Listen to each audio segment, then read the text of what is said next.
Hello and welcome to part 1 of my Canuxsploitation-A-Thon, spotlighting cult films from everyone's favorite, most boring country on earth, Canada. It's hard to believe that after more than 80 episodes of this show, I've only done one Canadian movie.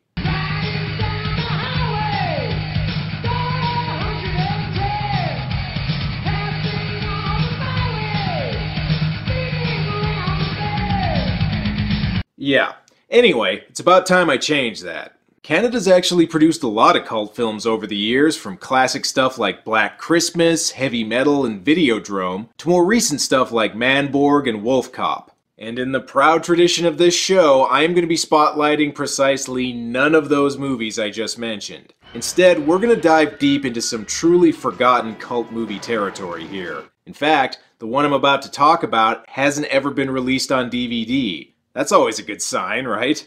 Blue Monkey is a 1987 monster movie that's mostly notable for its nonsensical title. Blue Monkey, huh? Weird, considering this VHS box has a giant bug on it. Although, according to this poster for the movie, it's about a killer case of earwax. The original title was actually Green Monkey, which also has nothing to do with the movie, so nice to know the filmmakers decided to troll people right from the very beginning. The movie's also known as Invasion of the Body Suckers and Insect. Alright, so those aren't exactly the most original titles ever, but they make a hell of a lot more sense than Blue Monkey. It's always a good sign when your copy of the movie begins with 25 seconds of a black screen. Even this VHS rip doesn't want to get to the movie. Blue Monkey, winner of Most Misleading Title at the 1987 Canadian Film Awards. Anyway, we start on an old lady who looks like she probably sings to her plants. Now, who would like a little music?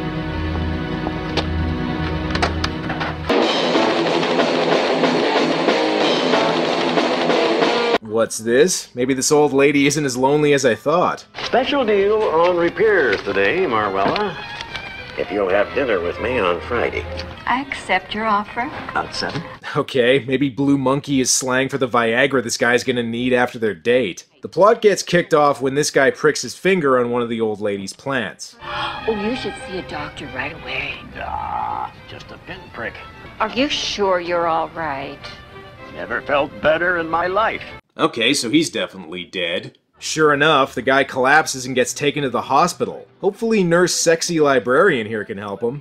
One of my plants caused it. Plant? You sure it wasn't a blue monkey? We then meet our main character, played by Steve Railsback, who's probably just glad he's not still on the set of Nuki. Steve plays Detective Bishop, whose partner's just been shot. He needs a goddamn doctor, not some pissant RN! You a doctor? Yes, you called for one, didn't you? Alright, take it easy, lady. I'll provide the snark here, okay? Before they can help Steve's partner, though, the old man from the beginning takes a turn for the worse.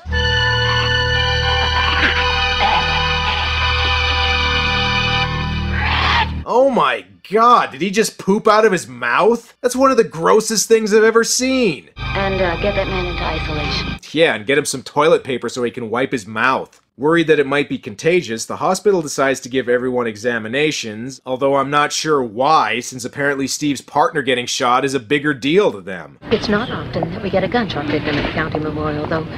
They'll be talking about this day for a long time. Right, they're going to be talking about the guy who got shot and not the guy who puked up an insect turd because he touched a flower. We learn the hospital used to be an insane asylum, which explains why it's still haunted by all the bugs caught in flypaper there. We also learn it's apparently a futuristic science lab where they're making a giant super laser. Yeah, bet your local hospital doesn't have that. We've just installed the XM laser. We'll be involved in molecular breakdown experiments for DNA and RN and... You know, like all rundown hospitals that used to be insane asylums. Also, if your intention is to use that for surgery, you probably shouldn't use a laser from the fucking Death Star. We still have a few bugs to iron out. Alright, well at least now we know what they're gonna use to kill the monster at the end. While these scientists are busy creating the lawnmower man, Railsback shows how good he is with children. Is that a real gun? You bet. Can I see it? Not right now, son. But ask me a little later and we can shoot some rats by the dumpster out back. Oh, and if you guess these kids are gonna be in the rest of the movie, you'd be correct. That's right, even Canadian monster movies have Kennys. Anyway, how's the old man's turd baby doing? So this wine exterior is really just a shell. There's actually something else inside. I don't understand why the insides don't photograph. That thing is moving. You might want to keep an eye on that. And it wouldn't be a Canuxsploitation movie without John Vernon playing a hard-assed authority figure. Judith, what the hell's going on here? We're not exactly sure, Roger. All right. When I still want this matter cleaned up as quickly and as quietly as possible. From now on, this outbreak is on double secret probation. But something tells me he's not taking this situation seriously. I think we should alert the LIDC. The LIDC? Lincoln Institute for Disease Control in New York. Well, don't you think we're overreacting? I mean, an old man develops a high fever from an insect bite. He just puked up a turd that is now moving and can't be x-rayed. How is this not a big deal? They eventually decide to cut the thing open, and congratulations, Doc, you just unleashed a plague. Get something to cover! What the hell's coming out of it? An insect. I've never seen an insect like that before. This could take attention away from that gunshot wound everyone's talking about. Speaking of gunshots, Steve still needs to let these kids use his firearm. Uh-oh. It's okay, kids, he's not really Charles Manson. And in case you thought this movie wasn't Canadian enough, here's two SCTV cast members. Joe Flaherty and Robin Duke play a couple expecting a baby. Hopefully they can add some humor to this movie. When did the labor pains start? They haven't yet. Then why did you come in? Ask Mr. Database. Database. Yeah, nice try, but you're not fooling anybody. If this place was any more Canadian, the receptionist would be Wayne Gretzky. There's no need for sarcasm. Hey, don't tell me how to do my fucking job! And it doesn't look like your wife's actually in labor. You might want to take her home. Is he always like this? Should have seen him on our honeymoon. I didn't see that, but I bet I know what sound he makes when he comes.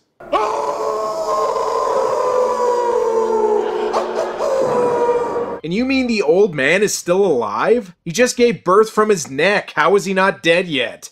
His bones are dissolving and flooding his circulatory system. I wish some of this made sense. Welcome to my world, lady.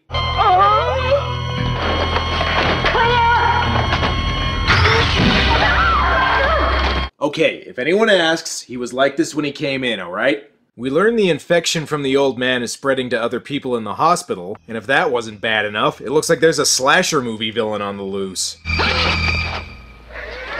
Oh, Ted! Oh, never mind, it's just a fake scare. And sure, just leave the weird death bug unattended. They didn't consider it a big deal before, why start now? Meanwhile, in an establishing shot, the Institute for Disease Control learns about the infection. You're not going to believe this, but 4 more patients have been stricken. All within 40 minutes of exposure. We need to initiate a class 4 there immediately. I can understand why these guys are concerned about it spreading, especially since this hospital lets little kids just wander around wherever the fuck they want. Oh, and what are the odds that little kids are about to make a monster movie much worse? I want to see this. Uh-oh. Now look at you did, Buzzhead. Nice job, kids. But maybe this will make the bug turn into a blue monkey and the title will make sense. Since someone at the hospital finally figured somebody should tell them what the bug is, they get a kooky entomologist to come take a look at it. It's a pretty color. Guess you'd have to order something like this far in advance, wouldn't you? You couldn't just go into a lot and get an orange one, I guess. I wanted to get a blue one once. That still doesn't explain the title. I was wondering when this movie was going to turn into a porn. What? That's what all the nurses on the VHS cover look like they're from.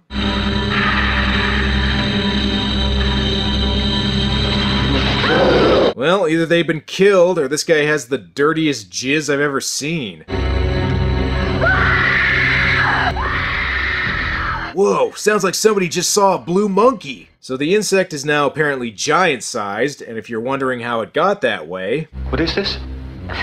Nucleic acid clarifier. It's a genetic growth promoter. Wait, so this place has a super growth hormone that can make an insect giant-sized within minutes, and a death laser? Is this hospital funded by Dr. Insano? And how is this place not rich off these inventions? The power goes out, probably to prepare us for what the rest of the movie looks like. I'm serious, parts of this movie rival The Dark for how dimly lit they are. For all I know, there could be a blue monkey in this movie and I just couldn't see it. At least these ladies have the right idea. Time to get high off some cough syrup. So with the infection spreading and a giant bug on the loose, Vernon has no choice but to put everyone in double secret isolation. But even that's not good enough for the government since they put the hospital under quarantine. This entire hospital is under complete quarantine. This is our authorization from the governor.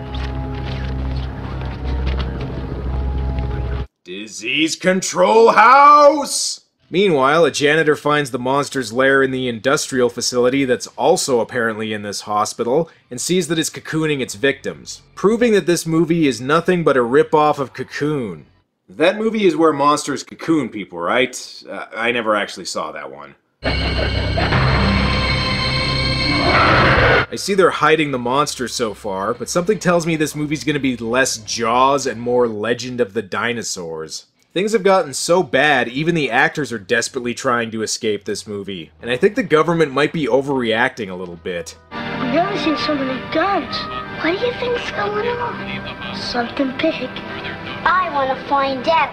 Kid, this is all your fault. You fed that monster the growth hormone, and now people are dead because of you. So how about you sit your ass down, and you stay in your goddamn room? Or just wander around the hospital some more. Maybe that means the monster will eat them next. Railsback, the entomologist, and one of the doctors go looking for the monster, but is this going to be a stand-up fight, or just another bug hunt? At least we know why. The power's out. What the hell could have done something like that? Do you think it could have been a blue monkey? Right now, Steve's really hoping the monster's as hot as Matilda May. Unfortunately for him, it isn't. That's incredible. You know, I'd like to comment on the effects, but the movie's so dimly lit I can't really see them. Thankfully, the entomologist is there to tell us more about it. Oh my god. It's giving birth. The creature is a hermaphrodite, having both male and female sexual organs. That's right, everybody. This monster can literally go fuck itself. And note to self, being next to a giant killer insect is unwise. Well, the monster's already trying to kill her, so the doc decides to cut out the middleman and go straight to the morgue. I don't know if she's safe, but at least the lighting's a little better in here. Hey, it's okay, come on. It moved off to the shadows. This whole movie is in shadows! They try and find the monsters again, only to learn they've entered the network of tunnels under the hospital, because why wouldn't this place have a giant maze under it? At least there's a chance these kids might get lost. I wonder if we'll find anything down here. I bet we're gonna find a big blue monkey. Title drop. For whatever that's worth. And come on, monster, the kids are right there! Start chasing them! Fun fact, this was the first movie ever to be lit completely by lava lamp. Time for our heroes to think of a plan to kill the monsters. We have to kill the female and destroy the eggs. What about the male? Oh, it's not that simple. That thing's outer shell is like armored plating. So conventional weapons are useless against it. Try shooting it in the face with a tank. I'm pretty sure that'll work. They decide to lure the male away so they can torch the female and the eggs, and keep the male alive so they can use it to create a vaccine for the disease. And because Baldy says so, I guess. God almighty.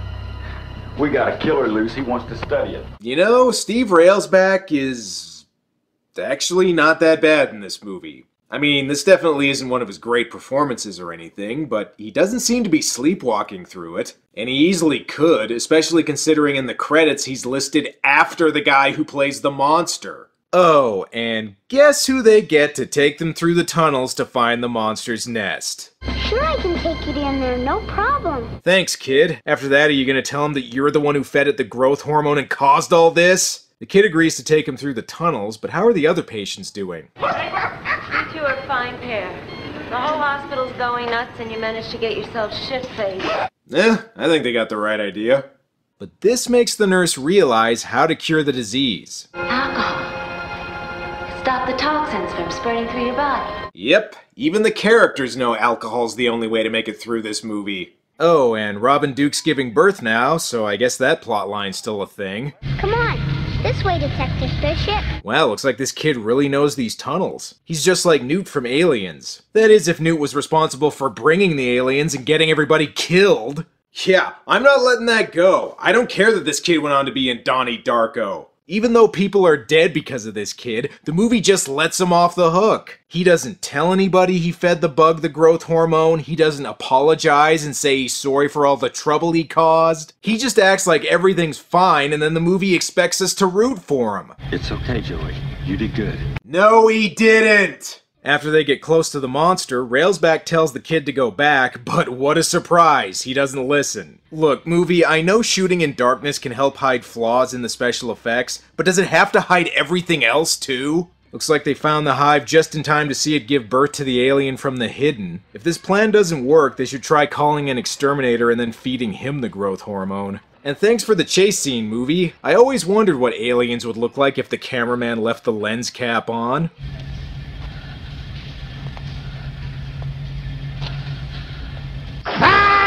Oh look, this thing's impervious to conventional weapons, yet it can't get through a chain-link fence. Railsback manages to kill the female and the eggs, and the monster does not appreciate him killing about 500 of his kids. Must be Bishop. Yeah, and he better run if he doesn't want to end up like this Bishop. David, what are you doing here? Oh look, now he has to carry the kid. Is there any situation this little shit can't make worse? Find your friends, tell them to run through the first floor and warn everybody to get in their rooms and lock the doors, you understand? Aw, but I wanted to feed it more growth hormone so it could kill more people. The new plan is to lure the monster into the science lab, because come on, you didn't think they wouldn't use that super laser, did you? And instead of telling people to stay in their rooms, it looks like the kid told everybody to spill out into the hallway. You know, I would use the decapitation clip there, but it was so dark I'm not even really sure that's what happened. Right now, Steve wishes he had a really big can of Raid. Actually, why don't they tell the army guys there's a giant bug on the loose? They could probably help.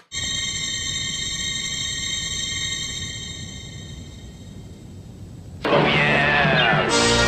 It's coming! Hey, thanks for reminding me Robin Duke's still giving birth. I was wondering how that plot line was going. Dude, the door was open! Things look bad, but I'm not worried. Steve Railsback survived starring in Nuki and making out with Patrick Stewart. I'm pretty sure he can handle this. They managed to lure the monster into the science lab, and they better hurry up and use that laser. Dennis Miller needs it to kill Angie Everhart. You know, now that I'm able to get a better look at this thing, the effects aren't the worst I've ever seen. Then again, considering most of the monsters on this show look like this, I probably have different standards than most people. They use the super laser on the monster, and it doesn't really seem to do much. It seems to have the same effect as annoying somebody with a laser pointer. Damn, if only this lab had a giant magnifying glass they could burn it with. In the eyes! Get it in the eyes! The eyes? You're trying to kill it, not give it LASIK surgery. I guess shooting it in the eyes works, although I'm not sure if the monster's dying or if the director's just having fun with the monster costume. Okay, it's dead. Now they just need to pick it up with a tissue and flush it down the toilet to be sure. And so the plague is contained and the hospital is... huh? Oh, looks like Joe Flaherty and Robin Duke had their baby. I'm so glad they resolved that plot line. And as long as we're wrapping up plot threads, how's Steve's partner doing? Jim? Thanks.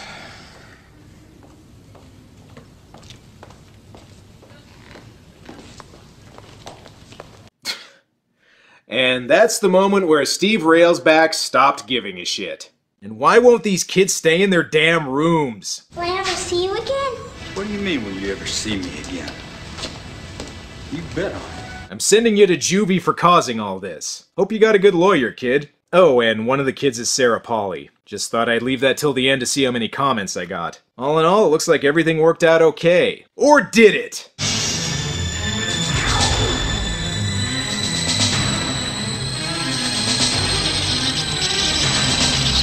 Yeah, this movie's about as likely to get a sequel as the 1998 Godzilla. I'm actually kind of surprised this movie's never gotten a DVD release. It definitely isn't great, but it's at least competent, which is more than I can say for some movies that have gotten DVD releases. Are you telling me Ape deserves to be on DVD and this doesn't? The only mention it seems to have gotten since it was released is a throwaway line in a Mystery Science Theater 3000 special. You know what you need? You need movies like, Mighty Joe Young, or King Kong, The Blue Monkey.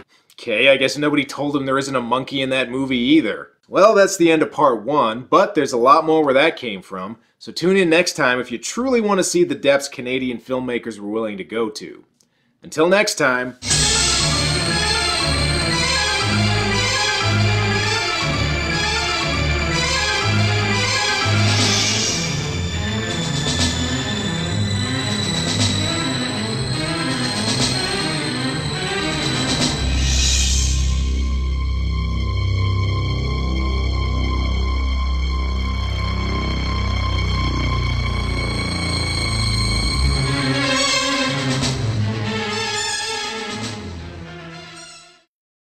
What are you in for?